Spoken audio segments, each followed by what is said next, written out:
Julia's not ready yet. Yeah. Is she the spokesperson for one of the groups? Yeah, she's with me.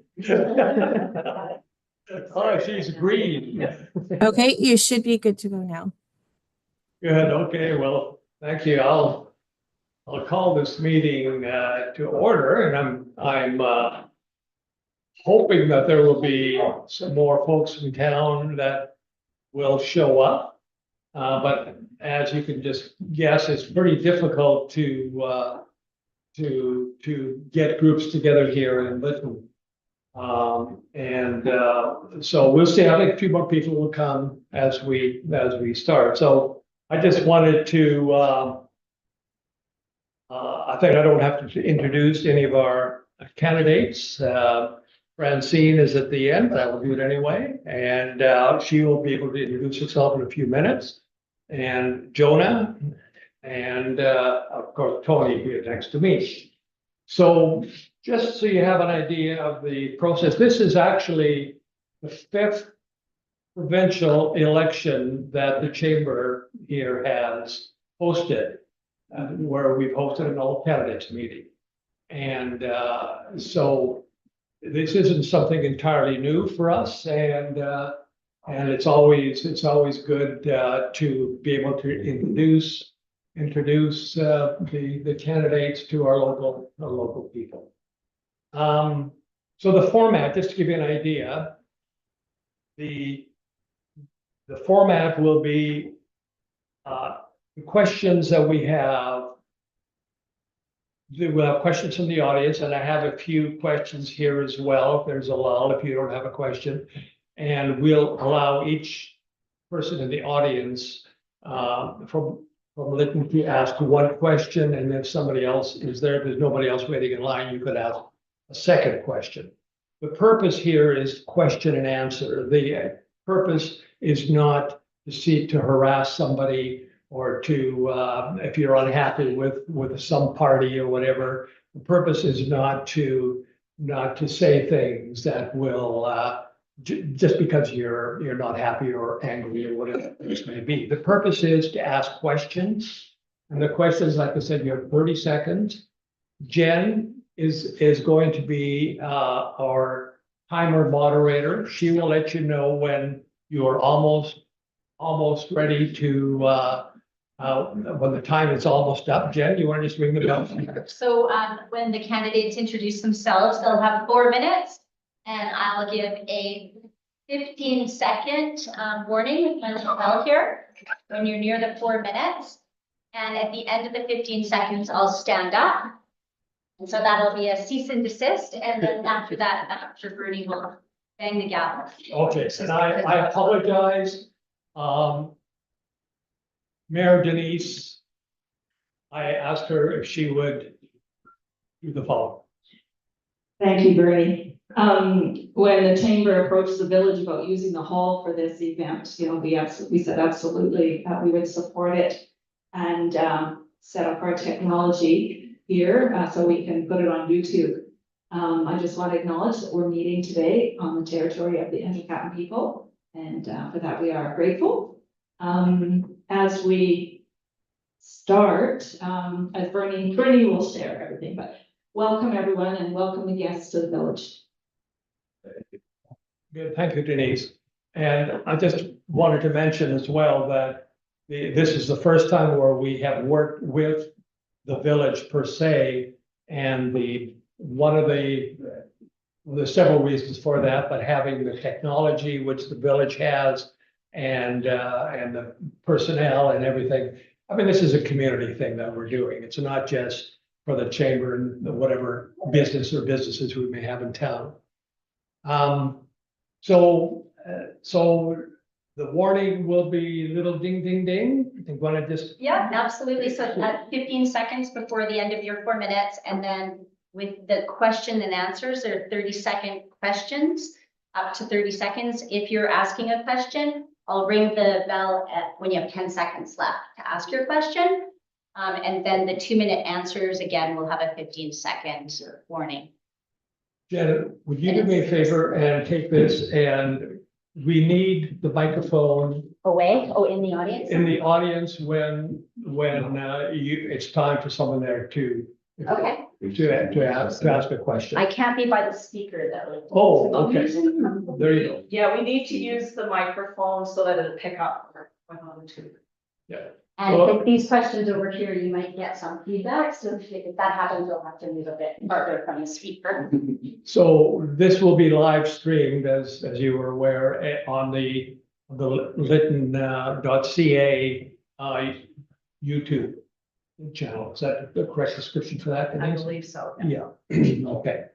So let's start, and to begin with, I put the first name on the list here, F, J, and T, and we'll start with Francine. And Francine, you have 4 minutes to make an opening statement for us. Great, thank you so much.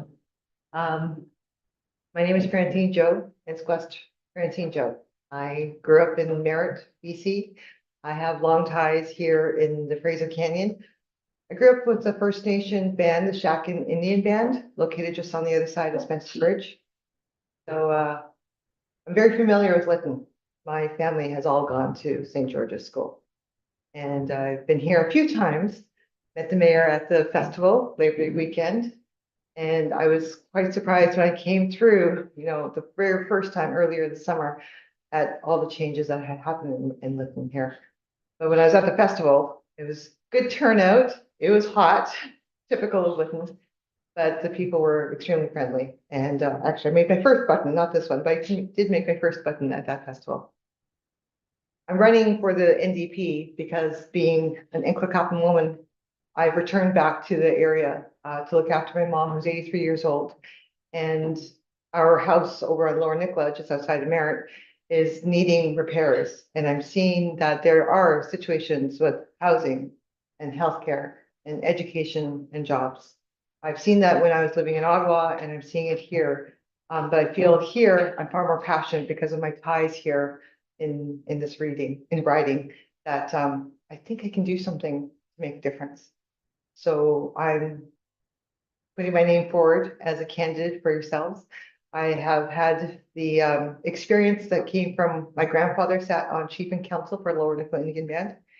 He has some great experiences sharing leadership. And that's something that has really made me feel how important it is you need to be able to go out of community and learn and experience your life. And then it's important for you to come back if you can and share those learnings.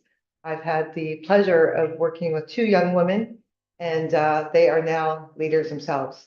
One is running for council in the Tacoma-Tissaquah area, and another one's up in the Yukon. So I find it very important to retain the teachings of my elders, but also to pass on those teachings to the young people. Also been a small business owner, had a DJ company. What young person hasn't had a DJ company? But we actually did pretty good. I have to say, within 3 years, we actually hit $100,000. But that was hard work. That was basically working 365 days of the year. We were doing dances on the island, down in Vancouver, in the interior, and into Alberta. So I understand when you're hiring people, it's hard. When you're paying for gas to move your equipment, it's hard. And it's also hard on the family.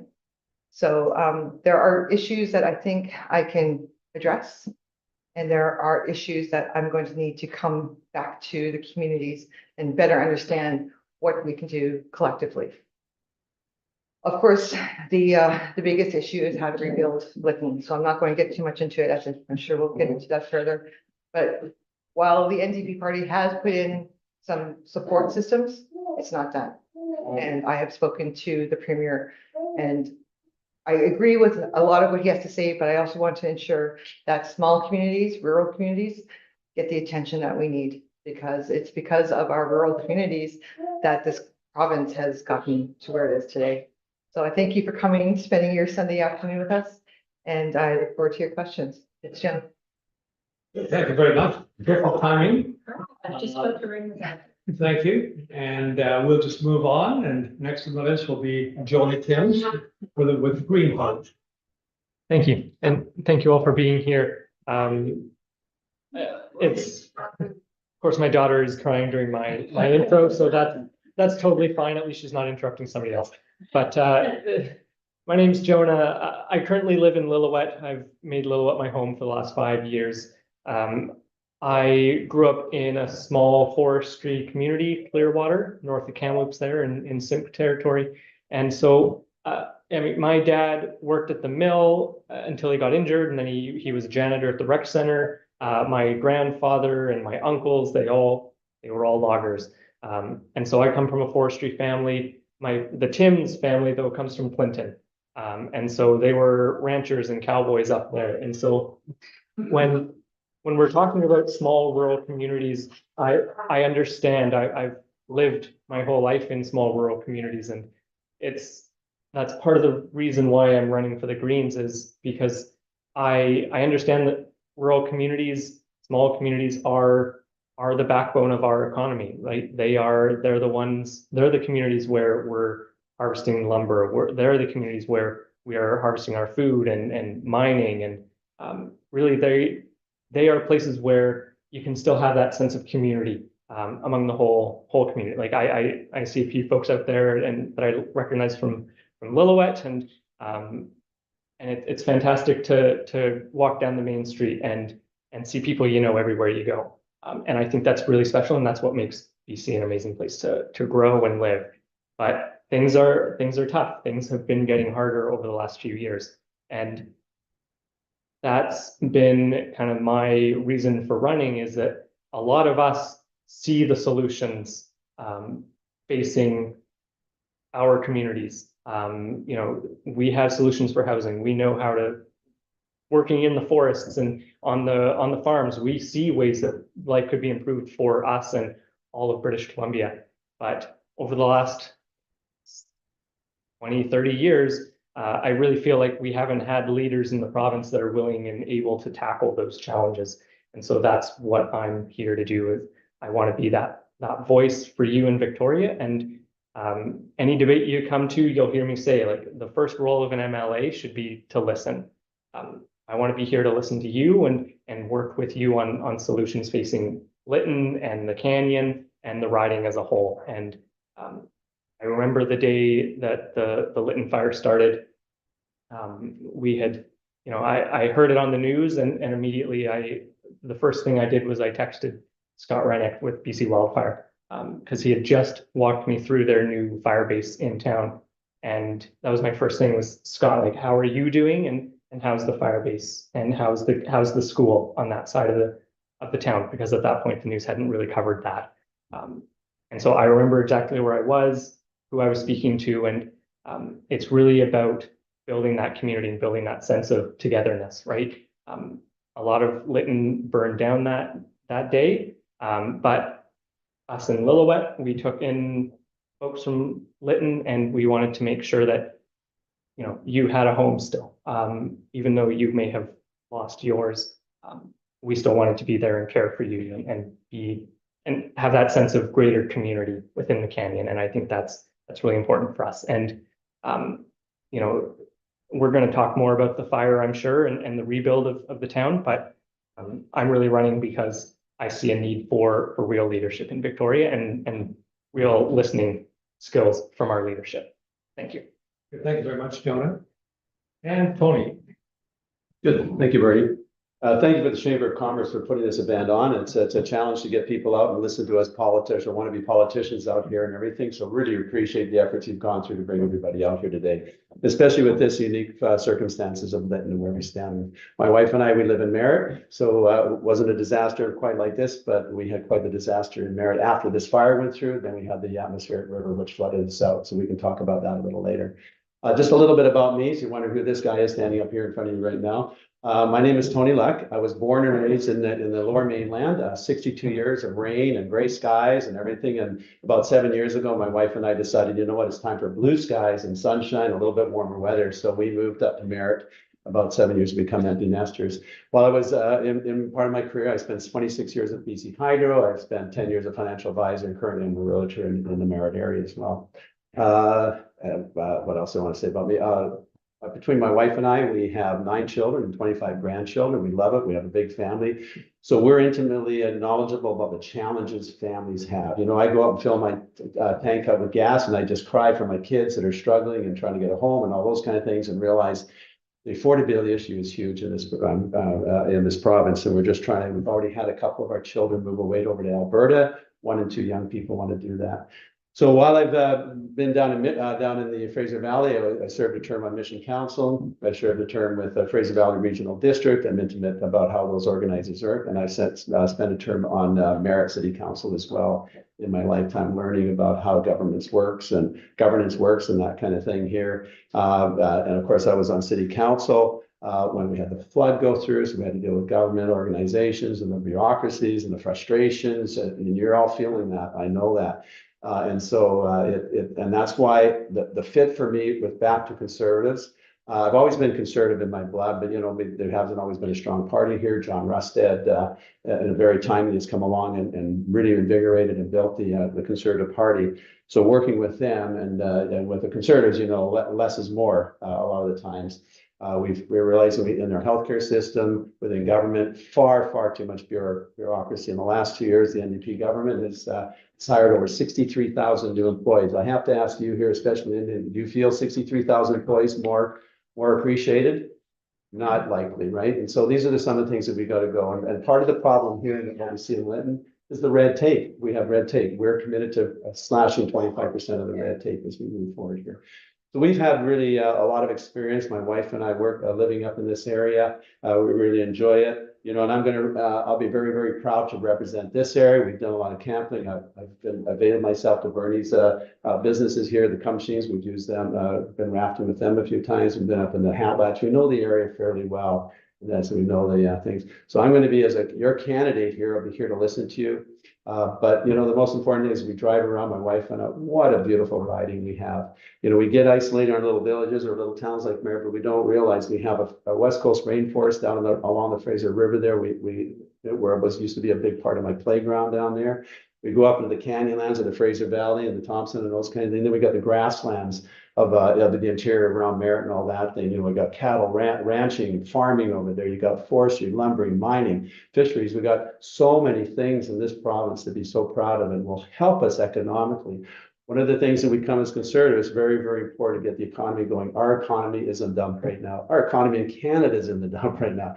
But I want to focus on Lytton and Merritt and our communities around here and the province of British Columbia. We've got to, this is a change election, folks. We've got to change ideology and change directions, or I don't know what the province is going to look like in a few years. So I'll be proud to represent you if I'm elected. Thank you. Sorry. All right. Yeah, sorry about that. So thanks to all 3 of you. Good opening. And so what I'm going to do, I'm going to ask 2 more generic questions, and then I'm going to open it up to you for your questions. So the first question, and it'll be for each of the candidates, so you have up to 2 minutes to respond. What's your position on archaeology requirements for homeowners building in Lytton and the province? And who should pay for the archaeology costs? So we'll start in the middle with Jonah on this one, and then we'll have Tony, and then we'll have Fred. Thank you. Yeah, archaeology is, I'll start with the archaeology for Lytton, and then I'll go province-wide there, because I like to answer the questions succinctly as well as I can. In places that have had natural disasters like Lytton did, I think it's really important that the province step in and provide that extra support for homeowners and businesses, and because it was such a widespread, like it affected almost everyone in the community.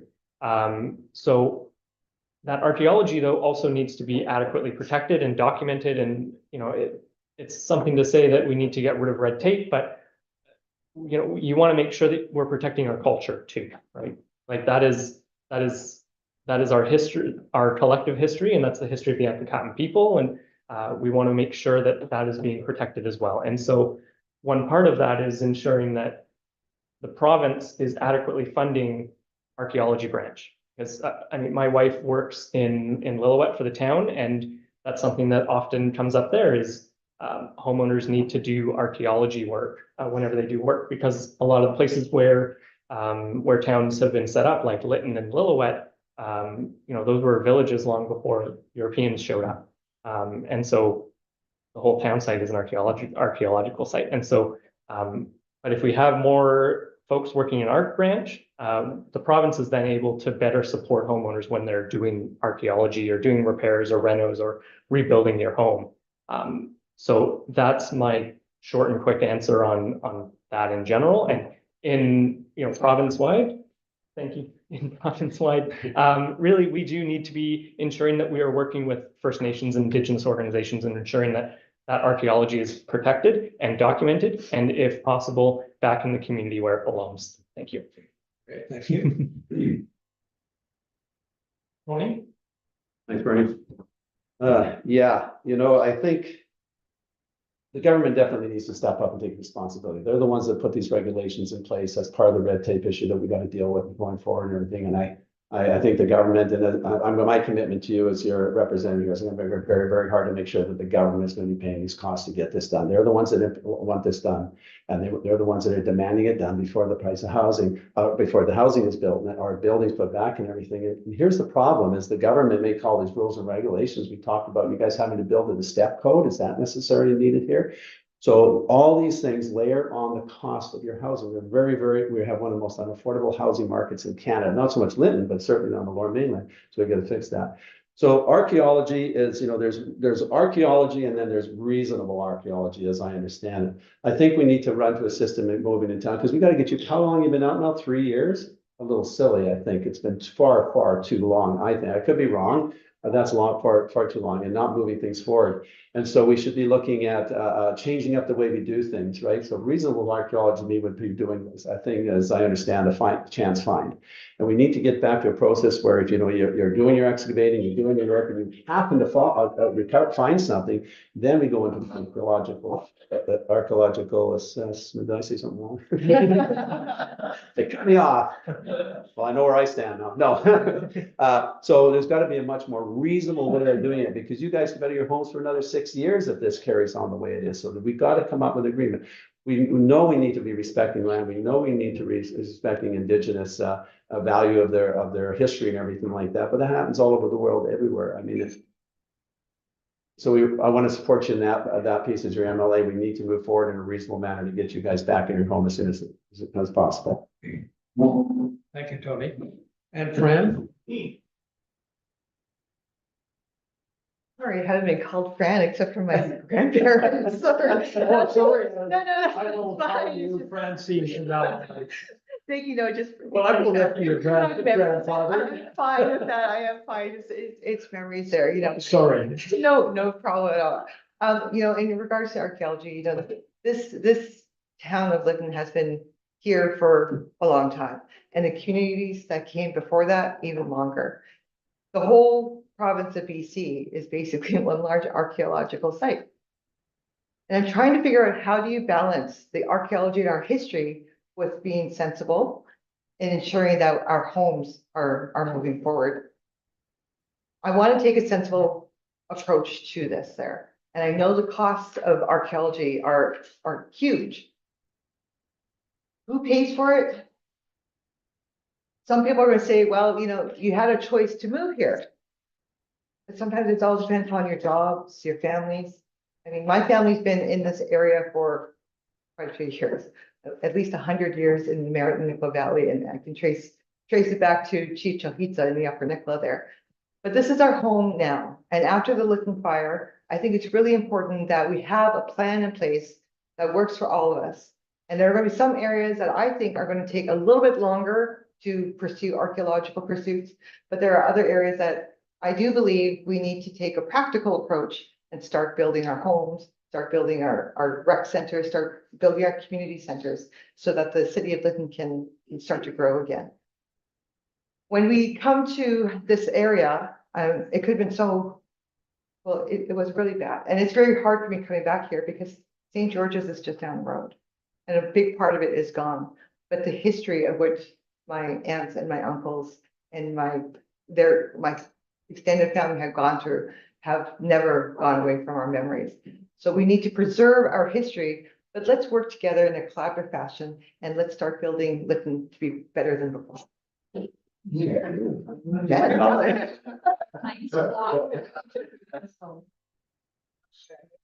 What's that? I don't know, when I press the button, it adds some batteries, so you know, comes in as well. Okay, well, Just thank you. thinking.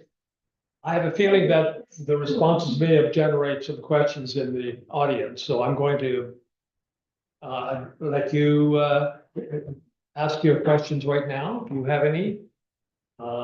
Anyone like to pose a question? We'll have the microphone to you in 1 second. Does anyone have any questions? Regarding just the archaeology or You anything? have to use the mic. Any question at all? Any question at all?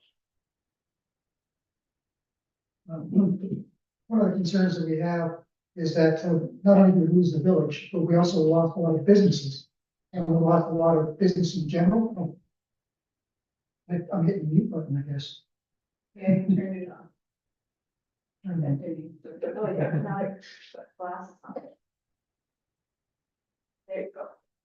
Oh, I got it now. Okay, I'll just repeat quickly. So not only did we lose the village and a lot of the buildings, and we've also lost a lot of residents and businesses. So what would you do to help us stimulate, from being a representative for the area? How would you specifically help to stimulate business in the area? What ideas would you have? We'll start with Tony on that one, and then we'll have Francine on second response, and Jonah is the third. Well, that's a tough question. After a town experience a disaster like this and where the economy is right now, I'm gonna be honest with you, I think it's gonna be tough to rebuild businesses and have business come back into your community. We've got to figure out a way to do it. I think one of the key businesses for your area, Bernie's a part of it, is tourism. And I know, and I'm gonna pick up the legacy Jackie Taggart, what she was doing here before. I know she was working on building the Fraser Canyon back as a major tourist corridor. We got to get that back. I remember as a kid, like a lot of you, driving up and down the Fraser Canyon before the Coquihalla one. And I love coming up here. As soon as we got into that dry area, the crickets were going, all that kind of stuff, right? And so I have those fond memories.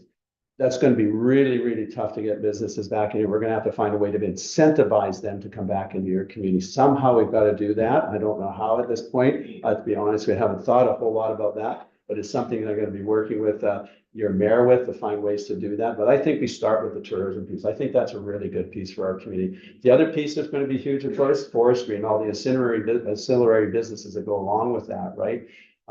We need to get the forestry working, but we've got to get permits going again for the mills and everything. You know what the value of mills are in the province right now, sawmills? It's zero. You know why? We can't access fiber. So you're going to buy milk, you can't access fiber too. So we've got to make businesses like that thriving again here. We've got to get permits flowing in. We've got to get people back into the town working in the forest industry. I know there's some challenges around that. Forestry management is going to be a huge piece in that too. We got to make sure the forests are managed properly as well, right? So that is an excellent question. I'm making some notes here. We're going to think about that more, but I think we're just going to have to find ways to bring businesses back in the community, because I know personally some businesses that have moved and they're not coming back. And that's sad for you guys. Thank you. And Jonah? I thought it was Francine. Okay. Sorry, yeah, I saw that, but yeah, it's right in front of me, very. No worries. Thank you very much there. My family has been involved in forestry for many years. In fact, my cousin Lenny Joe sits on the First Nations Forestry Council, and we were talking about the forestry situation right now. And he reminded me that the BC NDP has been working with a group of manufacturers, licensees, and First Nations for a while now, trying to make sure what can we do with our forestry products to use less and do better, to be more efficient, which really made me thinking also, how does that affect tourism? Because we could have the old tourism, you know, where we have a gift shop, you know, coffee shop, but let's make this really special, because we have so much history in this town of Lytton there. We have opportunities where we can share. Rafting is great, But I do worry about when I see the water dropping down because of climate change, rafting's not gonna be here forever. So let's look at how can we look at ecotourism?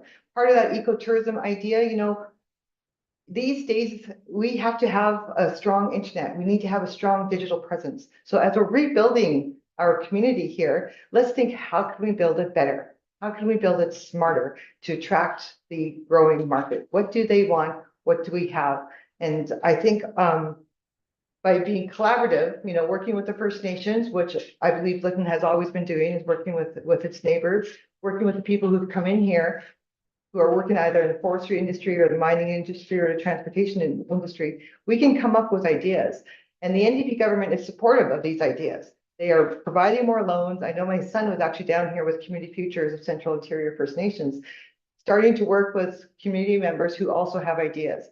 Now, these ideas need to be supported by community first before they start to move forward.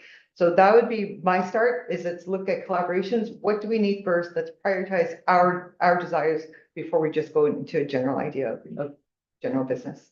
Thanks, John. Good, thank you. So that's it. And Jonah, my turn. Thank you. And absolutely, when we start thinking about how we're supporting business, I think it comes down to a lot of how are we supporting the people? Because businesses aren't just buildings, they are the people, the employees, the business owners.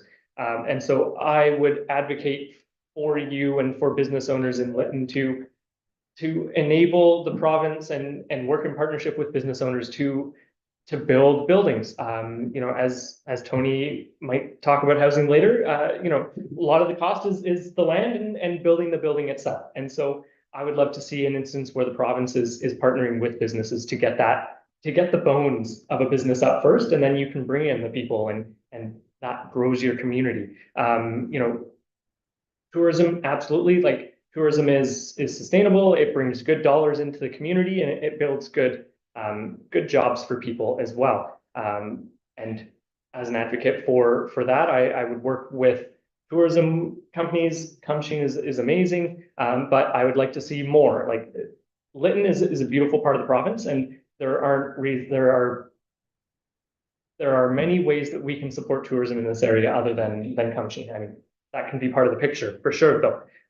Forestry, I don't remember myself, but I've been told stories of when Lytton was a forestry town, when Lytton had a mill, and unfortunately, due to the previous BC Liberal Party, they brought in some initiatives and some new policy that really shut down forestry in a lot of our small towns, called a pertinency, right? So instead of the wood being cut in Lytton and being processed in Lytton, it's going over to Merritt. And so I'd like to see an end to that as well. I used to work with Lenny Joe when he was working with Stewick, and so I would love to see a partnership with Lytton First Nation and other Antholocapan communities and forestry companies in the Lytton area. Thank you. Good, thank you, Jonah. Open it on the floor again. The next question. Yes, I'd like Just a to, second, you need the mic. It's going over just to give you a little, bit of history. I've been working in the forest industry since 1976. Excuse I me, was a Jan. wind surveyor. Jan, if you could ask a question. Yeah, okay, I'm getting to it, You right? have 30 seconds. Okay, and so I have worked in every valley, from Squamish to Pemberton to down to Port Douglas, and we cut the last of the commercially viable timber. So where are you gonna get timber from? Okay, so the question is, where are you going to get the timber from? I'll just open it to any one of the three of you can respond first, and second and third. Okay, I think I went last time, so I'll go first this time. Absolutely. So I've worked with the chief forester a lot for the annual allowable cut for the Lytton area, right? And it was decreased quite substantially under the current mandate. So there's timber out there. It's in the harder to get spots now. And a big piece of, that is working with our First Nations partners and the communities, right? Ensuring that we are partnering with in this area, Lytton, working with the Anthocatman Nation, up in Lillooet with the Stallion, because a lot of the wood is difficult to get to now, and all the easy spots have been harvested at this point. And so a good and easy way to get access to those areas is working with our First Nations communities and ensuring that they are supportive and reaping those benefits as well as private interests. And I feel like that is an excellent way to access timber and, you know, build bridges and literal bridges sometimes across the Fraser to access some of the valleys that haven't been touched, but also ensuring that we are protecting old growth and we're protecting cultural areas and medicine areas and food gathering areas and protecting our resources like water, because we can't go back to the way forestry was done, you know, 30 or 40 years ago. We need a new way of thinking about forestry, one that creates long-term sustainable forestry jobs in our communities like Lytton. Thank you. You ready to go next? Sure, yeah. What I'm really pleased about is that this government has been working with First Nations, and I think we need to go forward with more collaborative discussions. We've done a lot of resource extraction from our mines in our forestry. So now we're at a time where we have to think for the future, plan for the future, plant for the future also. And with the forestry we do have, let's use it in a smart way, you know, because we are going to run out if we just continue to go out there and use the same practices in the past for our future. It's not going to last. It's not going to be sustainable. So by working with First Nations, by working with licensees and working with different communities, I think we can use the products we currently have, and it's a matter of supply and demand. So then we can use that, get better money for it, and then use the profits to support other initiatives that our community wants to go forward with. It's not an area I know fully, but I think we need to think of other areas where we can support our practices. I have in the past looked at hemp development, not nearly the same, but I do think there are some ideas in ranching. You know, I used to work with my grandfather in just general alfalfa growth, and now we're thinking about, instead of growing general alfalfa, you grow a higher level of hay, you know, that meets a certain niche market. So this is the type of thinking I feel that our government, working with communities and First Nations, can go down the road and support each other for a stronger community. Thank you. Okay, thank you, Francine. Please. Yeah, and I think we all like to throw out there the forestry. We always go back to the old ways of doing things and everything. I think things in forestry are a lot different than they used to be. You know, you've gone over and you've cleared all the prime A and B for forest that you've been able to do, and yet there is, we got to get down out of the next level and that kind of thing. One of the things that has been missing out of any plan for most of the governments the last how many years is bad forestry practices, right? The lack of replanting, for example. Well, let's and it's going to take time for these trees to grow and everything to get back to where we are. But let's look at some of the the managed forestry management practices that have been going on in the province, right? And part of that is you look at the big burns that we've had go through here. When do we get back in there and harvest all those trees that are through the burns? 3, 4, 5. Well, it's too late after 6, 7 months. It's too late. Why aren't we harvesting that lumber right now and getting that back into the mills and working with it? I know there's some challenges around it. We have to come up with ideas to deal with it. But you know, in Alberta, within 3 weeks, 3 to 4 weeks after burn's gone through, they're in there lowering the stumpage. Whatever they need to do, they get in there and they're cleaning out all that burnt wood because they need to save it before it starts rotting on the vine, as we say, right? So there's some things that we can do certainly around that. The next thing they do after that, within 6 to 7 months, they're in there replanting the forest. We've neglected some of these key components of the forestry process. You know, it's going to take some time. I hear what you're saying. It's going to take some time for those forests, but we've got to get started somewhere. If we wait another 6, 7 years or another term, you know, with this current sitting government, it may never happen, right? And they haven't been looking at this. And you can't tell me they have, because this fire that went through was what, 3 years ago? This should have all been leveled 2.5 years ago and replanted by now, or at least in the process of replanting. Working with our Indigenous groups and everything to help doing the planting and doing the horticulture, whatever we need to do to get that forestry going. That's what we have to do. So we have to bring it back, and it starts with doing some of the things we need to do. Better forestry practices. Okay, thank you. I'll open it up on the floor again. It's another question that anyone has. Okay, I know this is a little bit of a difficult one, perhaps. in the legislative assembly, if a topic comes up that's going to be voted on where you feel morally different than the party that you belong to, how would you vote? Okay, we're gonna go, starting with Francine, come this way, 1, 2, 3.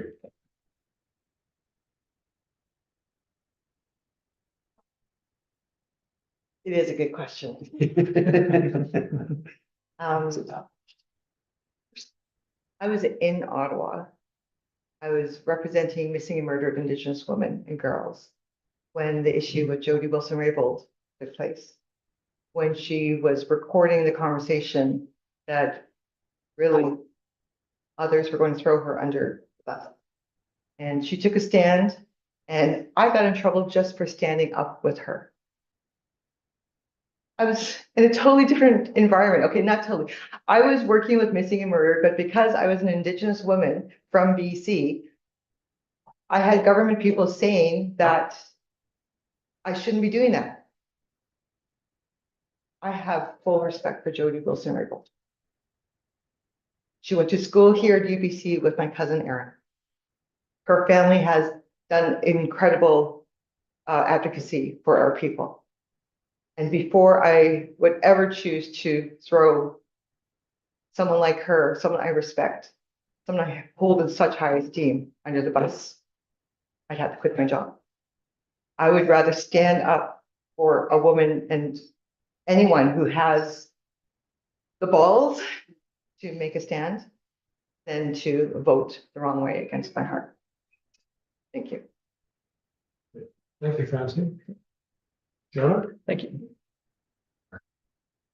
One of the reasons that I'm running for the Green Party is the Green Party doesn't whip their votes. And so that allows MLAs who see a piece of legislation differently than their party leader or their party at whole sees it differently from them. I can vote with my conscience, which is one of the benefits of running as a Green.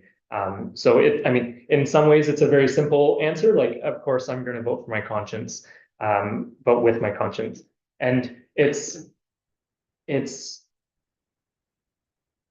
just trying to I'm trying to think of what I would be voting against or for in that instance. But as somebody who's had to make tough choices in their employment and in their career and before, and really think about, what are my values and how do I see my employer living those or not living those out?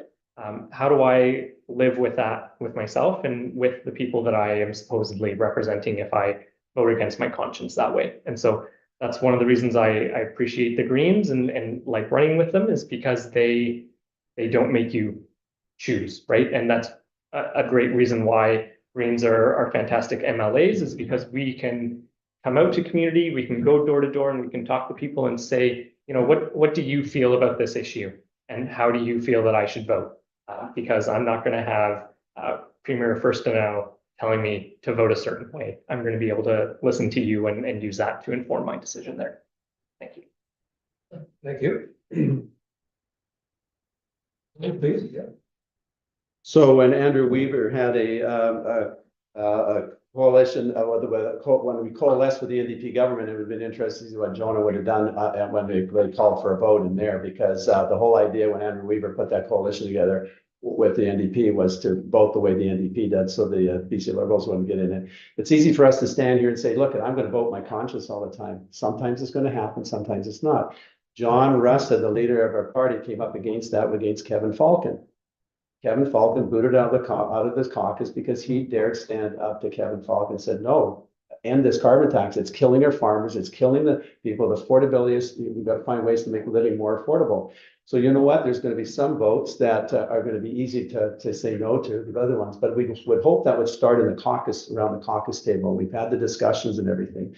John's been there. He understands the process and everything. So it all depends too. I mean, are you going to not vote against a confidence motion like a budget because you don't agree with some of the numbers on the thing? This is going to be really, really tough. I hope I have the courage when the time comes. If there's a vote on certain things that I'll be able to say, no, John, I'm not going to vote on that way.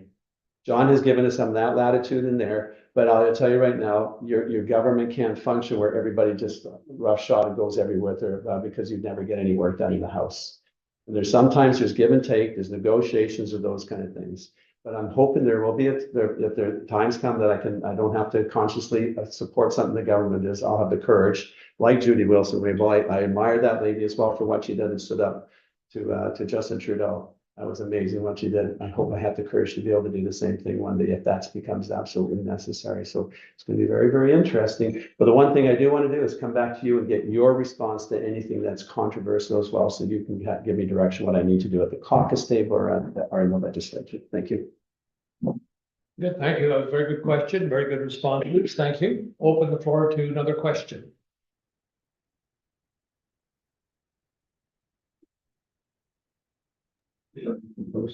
So I have a couple of questions from the live stream. Okay, thank you. Yeah, well, if you want, it's a good opportunity. Yeah, Go okay, ahead. good. I don't want to jump in if there's someone on the floor who wants to speak. But one thing I do want to say, so you cannot put comments in the live stream. So if anyone does want me to ask a question on their behalf, just email me at triumphsocialmm@gmail.com. I think people are doing that now, which is great. One of the questions, and I do have a couple, but I'll just do one and then we can go back to the floor. One of them is what is each party's plan to get the infrastructure built again in Lytton, and in particular, the healthcare. How do we get healthcare and other essential services back to Lytton? Okay. Tony, Brad, and Jonah. Question again quickly was infrastructure back in Lytton, right? Yes. And Yeah. Healthcare. And healthcare. Oh, yeah, healthcare, schools, education, everything basically, all kinds. When I say infrastructure, it means everything, right? So we look at that because you're sadly lacking infrastructure right now, your schools, healthcare, even your post office. Well, you've got your post office down the road here a bit now. But yeah, it's going to be really tough. John Rusted and the Conservatives made a commitment to putting $10 billion for infrastructure over the next 10 years. I'm going to tell you right now, $1 billion a year is nothing. And we could spend that in your own community here, building back the infrastructure. So this is going to be a challenge for us to find the money to be able to build that infrastructure back again. Did you not have a commitment out of the federal government also to provide some funding? Did you get that commitment from the federal government? That they were gonna, like they had from Merritt, we got your back? So we're gonna have to look at a different way of doing emergency services within this province. And we're gonna have those tough discussions. Do everybody know what FEMA is in the United States? FEMA is a great organization because there's a disaster, they get a call, boom, they're there and they take care of the community, right? And we need to start moving towards something like that and then start looking how we're going to fund your infrastructure back here. It's going to be a challenge. We've already identified some of the things, the archaeological recovery, getting government to pay for a lot of these things. I'm going to be really honest with you right now. The government's broke. The government is broke. And so we're going to have to get the economy going again and having a sustainable economy that's going to have the funding that we need to rebuild our cities and our towns. Merritt's still struggling, Monte Creek's still struggling, Venable Valley is going to be on the list now. There's all these places, and you guys are on the list, you've been out of your home. The province is broke. That's why we're running a $9 billion plus deficit. We're not over in this fiscal year yet. There's going to be more coming down the pipe. And this is what we're having to do. We have got to get the economy, get you guys back to work and everybody going to make sure that we have the money to rebuild the infrastructure. But absolutely, you're in my writing. This will be my writing. I'm going to be a strong, very strong advocate for you to find out how we get that funding and get that done as soon as possible. Okay, thank you. Good. Okay. I didn't write it down there first. In Merritt, we had a fire, I think it was at Grasslands Hotel, just by the hospital. It went down 20 years ago. It's been a long time. Been a long time. And I remember the bus used to stop by there. And then all of a sudden there was no hotel. Trying to get agreement within the community is not an easy thing to do. But since the Lytton fire 3 years ago, I know I've been told that the NDP has been listening to community and they've been doing something. They've put in $41 million to help with infrastructure. That helped with water, that helped with sewer, and that helped with getting people here to liaise with Victoria. And it can't stop there. We know it can't. Just looking out here, we know there's a lot more that has to be put into Lytton for it to rebuild again. It's going to cost money. And after the pandemic, it's been really hard. We have a shortage of healthcare personnel. We've had structures that are starting to fall apart. We've got people leaving our communities to go find work elsewhere. Housing. We'll talk further about housing. We have a plan in place, but the plan as it affects every community is going to be a little bit different. And I think, again, we have to look at the collaboration that our province, our communities, our Indigenous people, and anyone who has a good idea has. And let's see how we could work with it to make it fit our needs. I was just talking down at Boston Bar, and we were talking about how the First Nations community there has a really good little community system for their healthcare. I don't think anyone there would tell someone who came to the door who needed help, I'm sorry, you're not First Nation, so you can't come in here. Because that's not the way this riding works. I think we work together, we put priorities in place, and we make sure you hold me, our government, accountable, and I will do my best to make changes for the future. Thank you. Thank you. Yeah, infrastructure is, that's a really tough one. And it's tough because we've had representatives working with Lytton and working with the province and trying to get the feds involved. I remember right after the fire occurred, there was talk from the feds about being involved and working with the First Nations and working with the municipality to ensure that the municipality felt supported. And really, there's been a team. I feel like that team needs more support. There needs to be more people on that team to help support the municipality and build up that infrastructure and get things built in this town. Like, you have the school up there. It's looking down Main Street. There's one business, there's a few houses there, but really it's about funding and supporting those teams and that process, and coming to the community to learn what do you need from the province to help. And as your MLA, that would be my goal, and that would be my job, is to listen to you and be your advocate in Victoria. Because $41 million over 3 years is $10 million, yes, and that's a nice chunk of change there. But it looks like Lytton needs a lot more, and that would be my goal as your MLA, is to funnel that money into Lytton and get it used efficiently. Because it's not, a lot of things the NDP does is they kind of just throw money at the problem and here's $41 million and here's a project manager and maybe one archaeologist, but I feel like more needs to be done there and it needs to be used more efficiently. So conversations with locals, conversations with municipalities, conversations with First Nations, those need to happen to ensure that we're doing the best by Lytton and building the infrastructure that you need. Thank you, John.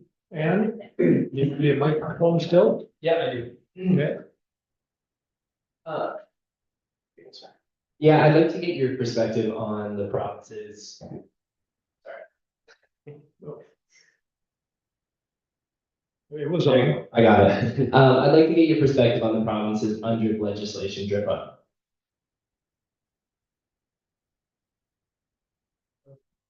Okay, we'll start with Jonah on that one, and then Tony, and then Francine.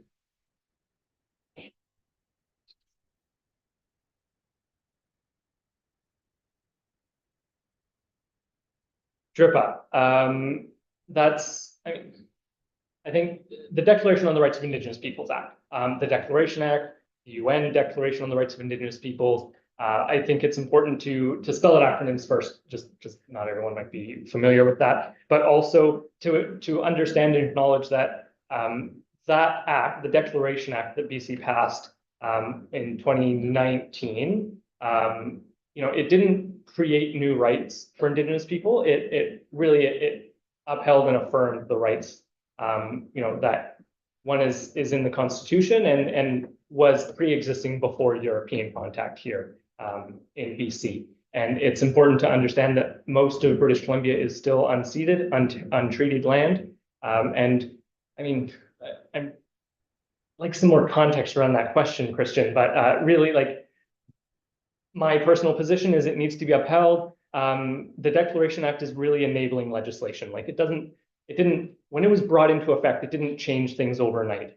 Really what it enabled the province to do was step in and start changing legislation, changing the Forests Act and the Lands Act and the Water Sustainability Act to be more in line with First Nations and allow us to sign agreements and shared decision-making agreements with communities. And so as a BC Green and as somebody who has worked closely with Indigenous communities in this riding from Statliam to Amphicatton to Stalo to Silk and Shaquetam, I think it's absolutely integral that we continue working in that frame and we continue to work on the Declaration Act and work on our collective legislation as a whole, because the Declaration Act is generational work. We need to continue working on how we integrate and build shared decision-making with First Nations and Indigenous communities in this province. Thank you.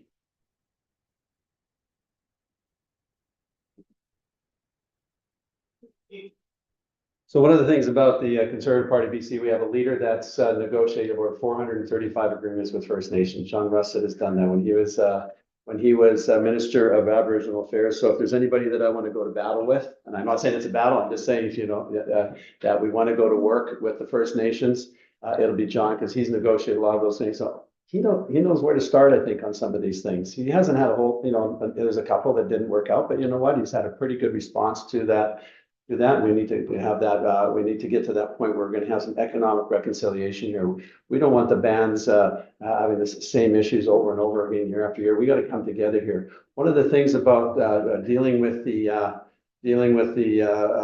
First Nations and the land claims and all that, we want to bring certainty to the province. Right now, I think there's more uncertainty than ever what's happening in the province around DRIP and UNDRIP and that thing here. So I'm really excited about working with John and getting these issues resolved and moving forward so we can have prosperity for everybody, recognizing the First Nations and their right to the land and what they want to do with the land and everything. And they want to be economically prosperous, just like you and I do. We all have the same goal in mind, right? We'd all like to have security and safety and food on our table and a job and all those kind of things. We're all, I think, after the same kind of thing, right? So we need to work with the DRIP legislation we have. Is it perfect? I don't know. I'm not a legalese guy. I'm not a lawyer.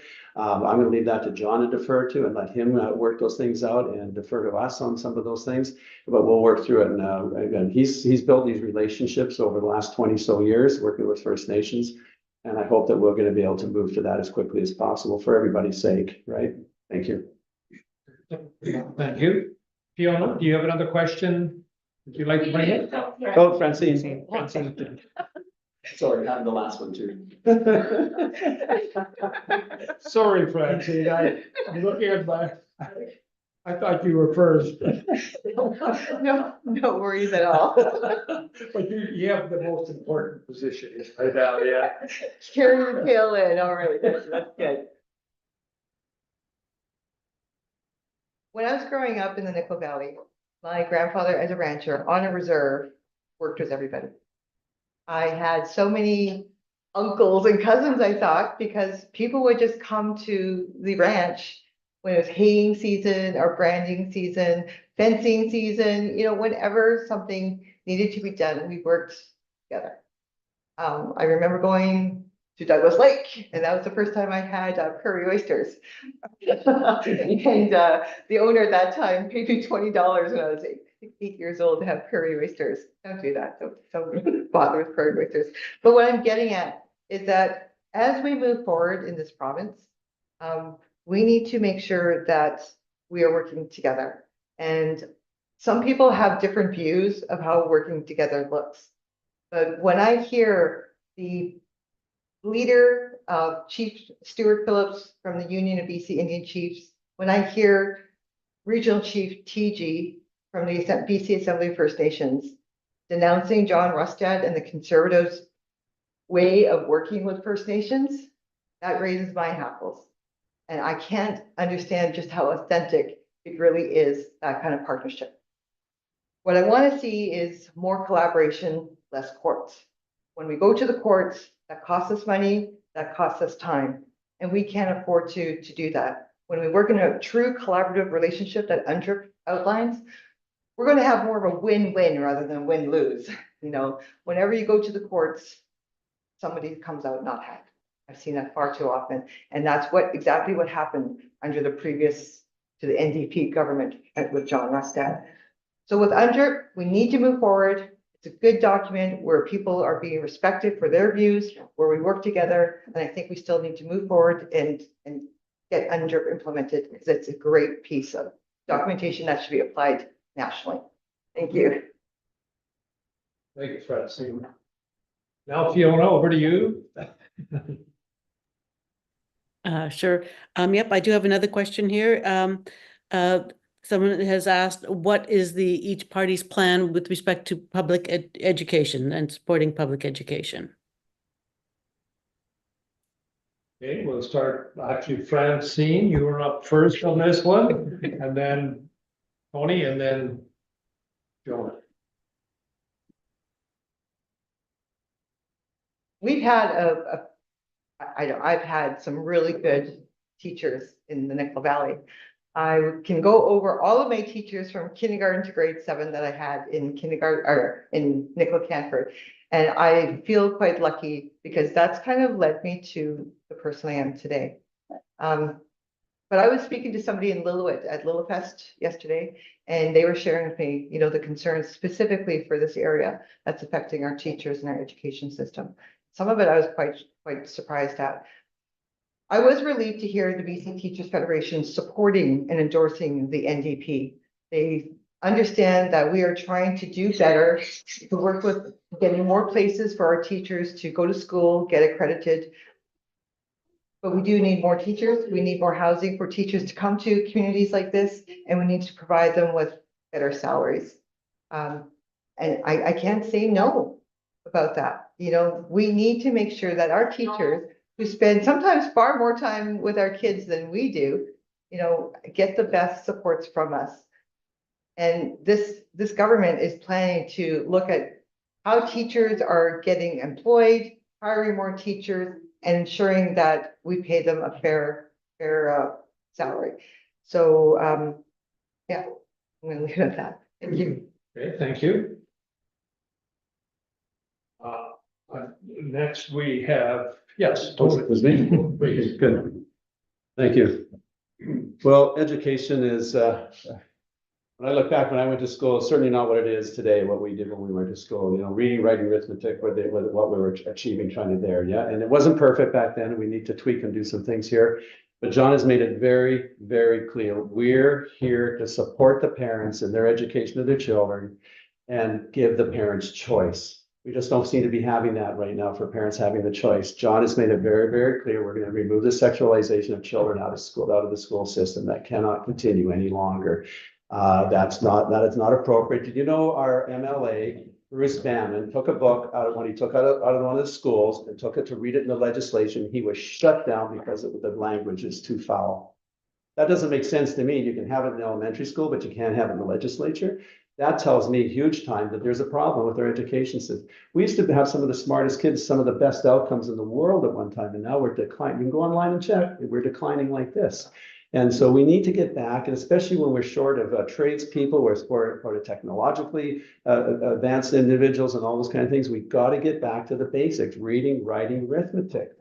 And John has also said we will have classes teaching respect and all that, but we're not going to be bringing things into the classroom unless parents, they need to be aware of what's happening in the classroom. Right now, a lot of parents that I've talked to, a lot of teachers are feeling the same way, despite what the BCTF is saying. They're feeling shut out on a lot of the challenges and a lot of the decisions being made in the school. We don't want that. We want you, parents, put you in charge of your children and help you and support you that way to get your children back on track with a proper education. Who here to deny there's an absolute lack of respect in the school system with children. And so we got to work with them to get back to where we were. We were a Class A education system at one time. We're not the same anymore. Statistics bear that out. Thank you.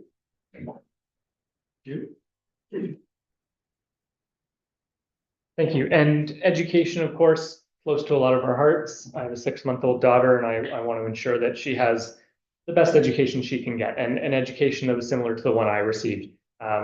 Although I grew up in a small rural community, and we didn't have enough counselors. We didn't have any counselors. It was just a teacher doubling as a counselor. And, you know, that wasn't her full-time job. Her job was teaching English. And so, you know, I forgive her for what she said, but she told me, Jonah, don't go to university. You're too poor. You won't be able to afford the student loan repayment. I didn't follow that up, of course. I went to university, I paid the student loans, and I worked hard to get my education there. But really, you know, what the BC Greens want to do is we want to make sure that our students have the proper supports to make informed decisions about their future education, about their future life, and, you know, provide them the supports and the training to avoid the pitfalls that so many have fallen into: addiction, homelessness, you know, either not going to school or going to school for something that they're not going to be able to support themselves with. And so the BC Greens want to support teachers by giving them correct training to use the tools that are needed for the 21st century. And we want to ensure that students and kids have the right tools available in their schools to support them in training themselves up for life and work in the 21st century. So that means more laptops for coding and doing computerized technology there, and education, and also ensuring that teachers are there to know how to use those things. And we want to make sure that schools are inclusive. We don't want to include censorship in our schools. Schools should be places of learning and pushing the boundaries, and that's not what the BC Conservatives want. They want to set up a working group that censors books in schools, and the BC Greens don't think that's right, and neither do I. Thank you.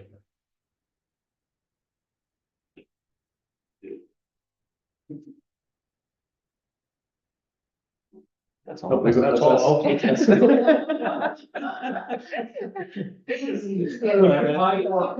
We have time for one more question, and then we are going to adjourn the meeting, and we have some refreshments and an opportunity for you to ask one-on-one any questions you may have for any of the candidates. And so there's room for one more question from the floor. Okay, go ahead. Hello.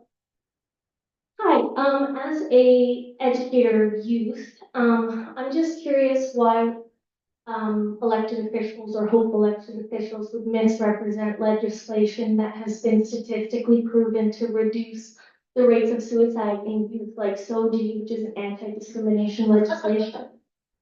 And I just wonder why we think that's appropriate when none of this matters if we're not supporting our youth. I guess I should probably go first on that one, I think, yeah. Okay, go ahead. Well, we have decided that it's not the place for some of that legislation. John Rusted has not said that we're going to not teach respectful class. It's the sexualization piece of SOGI that we're so concerned about. But what we want to do is give parents the choice. They're not given the choice in a lot of this. Are they given choice? There's a letter sent home, hey, your child's going to be, be taught SOGI, and this is the curriculum for it. Has that ever done? No, so we've taken that choice away from parents, I believe. I stand to be corrected, but what I understand, it doesn't happen.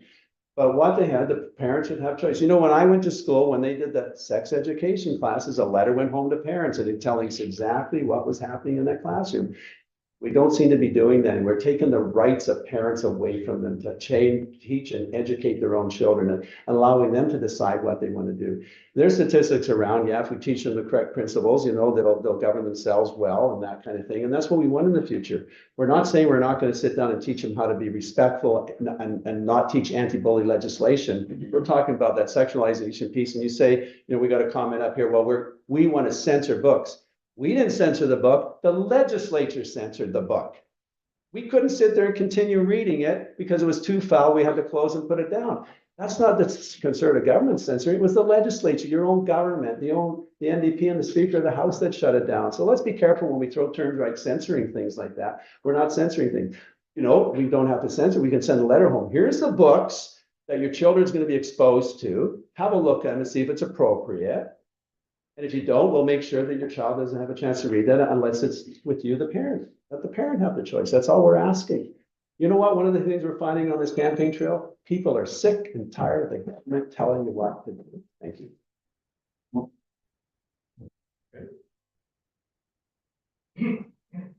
Paper scissors? Yeah, I'll go. Unless you want to go first. No. Okay, no. I mean, I feel like that question was maybe pointed to some candidates and others, but really like.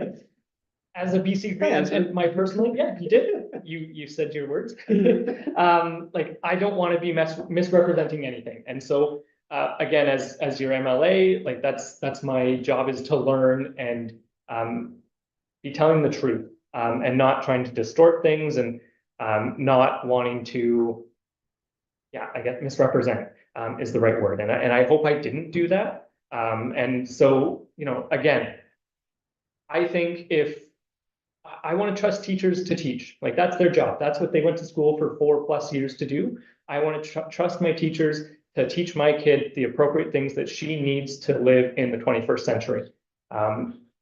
Like, that's their whole job. We don't do that with any other professions. And really, if your child is coming out as bi or trans or gay, really, I think that's a privilege to know that about your kid. That's not a right that you as a parent have. And I think that you need to build that trust and that relationship with your kid if you want them to tell you that. That's what I have to say about that.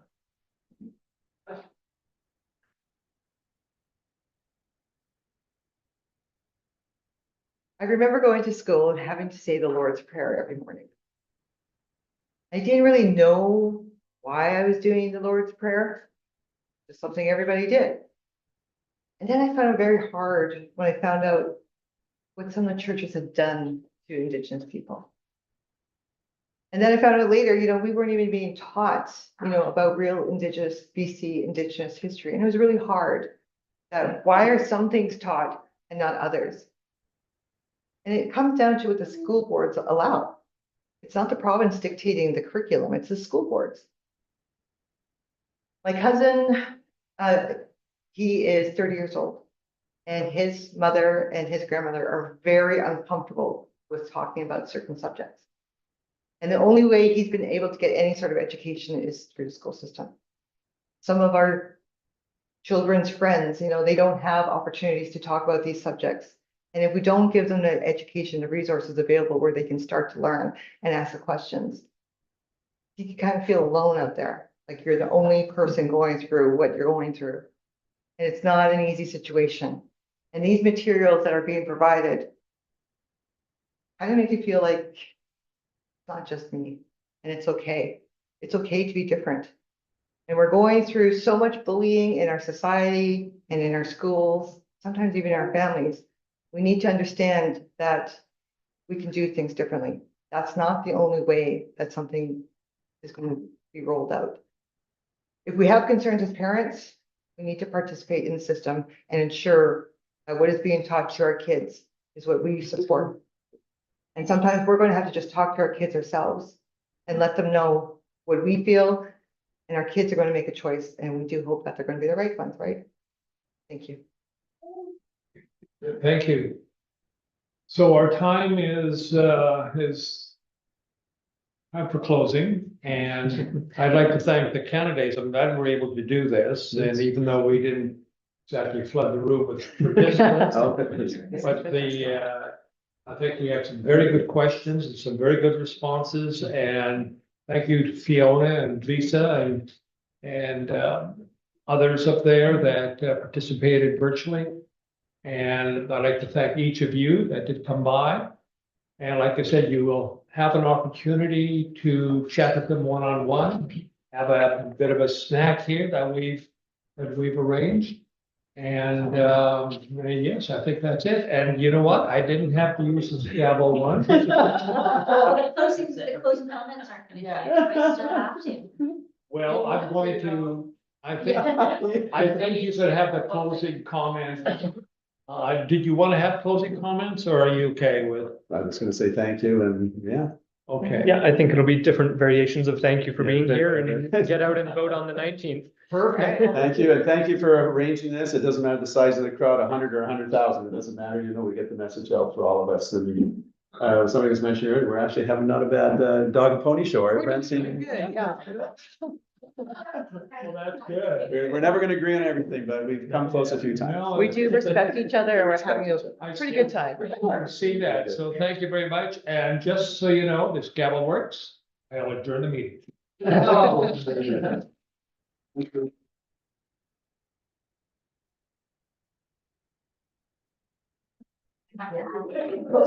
on everybody. Pretty darn good at it. It's like